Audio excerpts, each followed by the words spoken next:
60 বছর বয়সী বেগমের সমস্যা ছিল এই যে আপনারা দেখতে পাচ্ছেন, এটা একটা পায়ের উপর লাল পিণ্ড আকৃতি বাহিরে বের হয়ে আসতো।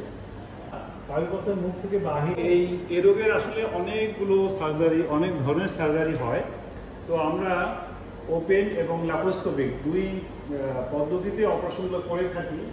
তো সেক্ষেত্রে ল্যাপারোস্কোপিক রেক্টোপেক্সি, আমরা এই রোগীর ক্ষেত্রে ল্যাপারোস্কোপিক ভেন্ট্রাল রেক্টোপেক্সি করেছি। আমরা পুরো পেট না কেটে শুধুমাত্র ছিদ্র করে ছোট ছোট কয়েকটা ছিদ্র দিয়ে এই অপারেশন আমরা করতে সমর্থ হয়েছি। তো আপনারা দেখতে পাচ্ছেন এই ভিতরে একটা জাল, যেটা আমরা রেক্টামের ইন্ট্রাপেরিটোনিয়াল পার্টে, অর্থাৎ পেটের ভিতরে যে অংশটা রেক্টামের আছে তার গায়ে এরকম একটা মেশ জড়িয়ে সেটা আবার ইনগুইনাল রিজনে অথবা কখনো কখনো স্যাক্রামে এটা আমরা ফিক্স করে থাকি। তো এর সুবিধা হলো যে এটা পেশেন্ট কমপ্লায়েন্স বেটার ওপেনের থেকে। এগুলোতে সাধারণত এগুলো কম হয় এবং আর্লি রিকভারি, বড় কাটাছেঁড়া ছাড়াই, বড় রক্তপাত ছাড়াই এটা করা যায়।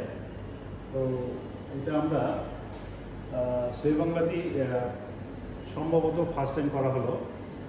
আশা করি ভবিষ্যতে আমরা এরকম আরও ল্যাপারোস্কোপিক রেক্টোপেক্সি করে বরিশালবাসীদের সুযোগ দিতে পারবো।